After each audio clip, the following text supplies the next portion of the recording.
குருஜி, ஒரு மனிதன் எதற்காக கோயிலுக்கு போறான்? அதோட தாற்பயம் என்ன? அருமை அருமை. மிக மிக அடிப்படையான ஒரு கேள்வியை இன்று நான் சந்தித்ததில் நான் மிகவும் சந்தோஷப்படுகிறேன். ஆனால் இது மிக மிக முக்கியமான கேள்வி ஒரு ஜீவனுக்கும், ஒரு மனிதனுக்கும்.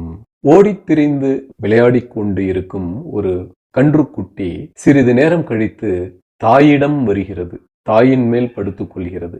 ஏன்? ஒரு பெட்டை கோழியை சுற்றி 10, 15 கோழி குஞ்சுகள் சுற்றித் திரிந்து மேய்ந்து கொண்டிருக்கின்றன. ஒரு கருடன் அருகில் நெருங்கி வருவதை பார்த்தவுடன் இந்த தாய்க்கோழி ஏதோ குரல் எழுப்புகிறது. உடனே இந்த கோழி குஞ்சுகள் அனைத்தும் ஓடி சென்று போய் அந்த தாயின் உடலுக்குள் இறகுக்குள் ஒளிந்து கொள்ளுகின்றன. ஏன்? தாயார் சமையல் கட்டில் சமைத்துக் கொண்டிருக்கிறாள். சிறு குழந்தை வீட்டில் ஓடி ஆடி விளையாடி கொண்டிருக்கிறான் கூடத்தில். சிறிது நேரம் விளையாடியவன் அம்மா என்று சத்தமிட்டு கொண்டே ஓடி வந்து பார்க்கிறான் சமையல் கட்டில். அம்மாவை பார்த்ததும் கட்டிப்பிடித்துக் கொள்கிறான். ஒரு நிமிடம் அவளுடன் இருந்துவிட்டு மீண்டும் விளையாடச் செல்கிறான். ஏன் வந்தான்? பிஞ்சு பருவத்தில் தனக்கு ஒரு சிறு பயம் வரும்பொழுதோ, மனதிற்கு ஒரு அலுப்பு வரும்பொழுதோ, களைப்பு வரும்பொழுதோ தாயாரும் தந்தையாரும் அடைக்கலங்கள். ஆனால் பிஞ்சு பருவம், குழந்தை பருவம் போய் ரெக்கை முளைக்க முளைக்க ஒருவன் வளர வளர அந்த அடைக்கலம் போதுமானதாக இருப்பது இல்லை. இந்த இடத்தில் மேற்கத்திய தத்துவ மேதைகள் சொல்லுகிறார்கள், இந்த இடத்தில் நீதான் உனக்கு அடைக்கலம், நீதான் உனக்கு அடைக்கலம் கொடுத்து கொள்ள வேண்டும். அதற்கு பெயர்தான் தன்னம்பிக்கை என்கிறார்கள் அவர்கள். 2000 ஆண்டுகளுக்கு முன் சிந்திக்க ஆரம்பித்து இன்று தங்களை அறிவு கொழுந்துகள், விஞ்ஞானிகள் என்று தம்பட்டம் அடித்துக் கொள்ளும் பெரிய மேதைகள். ஆனால் இந்த நாட்டில் 2000 தலைமுறைகளாக வாழ்ந்து கொண்டு இருக்கிறார்கள் ஞானம் உள்ளவர்கள். மிகப்பெரிய நாட்டில், மிகப்பெரிய ஜனத்தொகையில் ஞானபூர்வமான ஆனந்தமான வாழ்க்கையை ஏற்படுத்தி காட்டியவர்கள். அவர்கள் தங்கள் அனுபவத்தில் சொல்லுவது, இந்த இடத்தில் உனக்கு இறை நம்பிக்கை தான் உதவும்.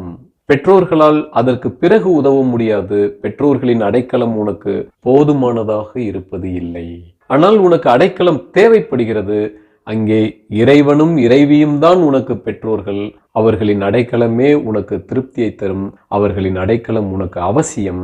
அதை நீ எப்படி ஏற்பது, அடைவது, பயன்படுத்துவது, உறவு கொள்வது என்பதை கற்றுத்தருகிறோம் என்று சொல்லி கோவில்களை ஏற்படுத்தி அங்கே வைத்து இந்த பயிற்சியை கற்றுக் கொடுக்க ஏற்பாடுகளை செய்தார்கள். அதற்காகத்தான் கோவில்களை ஏற்படுத்தி கொடுத்தார்கள். பிஞ்சு பருவத்தில் கோவிலுக்கு செல்ல செல்ல அங்கே சரணடையும் பழக்கம் வருகிறது, அடைக்கலம் ஏற்கும் பழக்கம் வருகிறது. அடைக்கலம் கேட்கும் நிலை பிஞ்சு பருவத்தில் இருப்பதில்லை.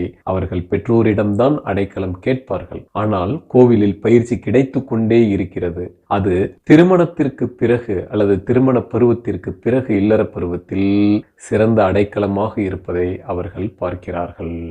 எப்படி ஒரு கன்றுக்குட்டி தாயிடம் செல்ல வேண்டிய தேவை வருகிறது, கோழி குஞ்சுகளுக்கு தன் தாய் கோழியிடம் செல்ல வேண்டிய தேவை வருகிறது, எப்படி ஒரு பிஞ்சு குழந்தைக்கு தாயின் அரவணைப்பு அவ்வப்பொழுது தேவைப்படுகிறது, அப்படியேதான் ஒருவனுக்கு சாகும் வரை இந்த குழந்தை இயல்பு ஒருவனுக்குள் இருக்கிறது. அவனுக்கு அடைக்கலம் அவ்வப்பொழுது தேவைப்பட்டு கொண்டேதான் இருக்கிறது. டிவி, மொபைல் போன், கடைவீதி சுற்றுதல், பெற்றோரை சந்தித்தல், உறவினர்களை சந்தித்தல், நண்பர்களுடன் அரட்டை, இவையெல்லாம் அடைக்கலங்கள் தான், சிறு சிறு பொழுதுபோக்கு அடைக்கலங்கள். ஆனால் இங்கே தீர்க்க முடியாத ஒன்று என்று வாழ்வில் அவ்வப்பொழுது வருகிறது. அதற்கு அடைக்கலம் எங்கே என்றால் கோவில் கட்டாயமாக சிறந்த அடைக்கலம். கோவிலுக்கு போய் நாம் யாரோ ஒரு சாமியை பார்க்க செல்லவில்லை, நாம் நம் தாய் தந்தையைத்தான் பார்க்க செல்கிறோம். அங்கே எங்கே அவர்கள் இருக்கிறார்கள், அங்கே குத்துக்கள் தானே இருக்கிறது என்று சிலரின் கேள்வி. உண்மைதான், அங்கே அந்த தாய் தந்தையர் இருப்பதை ஞானம் பெற்ற பிறகு பார்க்க முடியும், அதுவரை பார்க்க முடியாது. ஆனால் பக்தி இருப்பவர்களுக்கு அவர்கள் உதவி செய்கிறார்கள் பார்க்க இயலாவிட்டாலும். நான் பார்க்காத ஒன்றை எப்படி நம்புவது? ஏன் நம்ப முடியாது? எனக்கு இது நல்லது, இங்கே உன்னுடைய மெய்யான தாய் தந்தையர் குடியிருக்கிறார்கள், அதுதான் ஆலயம், இங்கே நீ போய் உன் தேவையை கேள், அவர்கள் உனக்கு உதவுகிறார்கள் என்று சொன்னவர்கள் உனக்கு எப்படிப்பட்டவர்கள் என்பதுதான் கேள்வி. பார்க்க முடிந்ததா இல்லையா என்பதே கேள்வி கிடையாது. சொன்னவர்கள் உன் நலன் விரும்பிகளா, உன்னை ஏமாற்றுபவர்களா, உன் துயரை கண்டால் துடிப்பவர்களா, கண்டு கொள்ளாமல் செல்பவர்களா, உனக்கு துயரை தந்து உன்னிடமிருந்து எதையாவது கறக்க முயற்சி செய்பவர்களா என்பதை பார்க்க வேண்டும். உன்னுடைய நலன் விரும்பிகள் என்றால் ஏற்க வேண்டும். அது ஒருவேளை உண்மையா பொய்யா என்று தெரியவில்லையே. உரிய வயது வரும்பொழுது அதை சோதித்துக் கொள்ள முடியும் என்றும் சொல்கிறார்கள். பிறகு உனக்கென்று பருவம் வரும்பொழுது அந்த ஞானத்தை அடையும் பொழுது நீயும் அந்த உண்மையை பார்க்கத்தான் போகிறாய். இந்த இடத்துல உதவுறதுக்காக நான் ஒரு கேள்வி வச்சிருக்கேன். என்ன? இந்த பூமி உருண்டையா தட்டையா? உருண்டை. உனக்கு எப்படி தெரியும்? எனக்கு எப்படி தெரியும்னா புத்தகத்துல போட்டிருக்காங்க. சரி, நீ பாத்தியா? சரி, இந்த பூமி சூரியனை சுற்றுகிறது அப்படிங்கிற. ஆமாம். அது என்ன நீ பாத்தியா? நீ இந்த பூமியை விட்டு ஒரு ராக்கெட்ல ஏறி வெளியில போய் ரொம்ப தூரத்துல நின்றுட்டு பார்த்துட்டு இந்த உலகம் உருண்டையா இருக்கு, இந்த உலகம் பூமி சூரியனை சுற்றுகிறது நான் பார்த்தேன் அப்படின்னு சொன்னா சரி.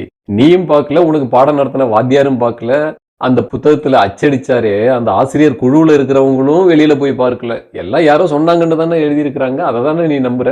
ஆனா அவங்க நீ நல்லா இருக்கணும் அப்படிங்கிறதுக்காக பள்ளிக்கூடத்துக்கு ஆசிரியர் தொழில் பார்க்குறாங்களா, புத்தகம் அச்சடிக்கிறாங்களா, அல்லது அவங்களுடைய சம்பளத்துக்காக இந்த வேலைகளை செய்கிறாங்களா? உன் பெற்றோர்களுக்கும் அவர்களுக்கும் என்ன வித்தியாசம்னு புரிஞ்சிருக்கும். இதுக்கு மேல நான் விளக்க விரும்பல. அதனால் கோவில் என்பது நம் பெற்றோர் மடி நமக்கு. அதனை தம் குழந்தைகளுக்கு கொடுப்பதே பாரத பண்பாடு. வாழ்க பாரதம், வாழ்க பாரதி.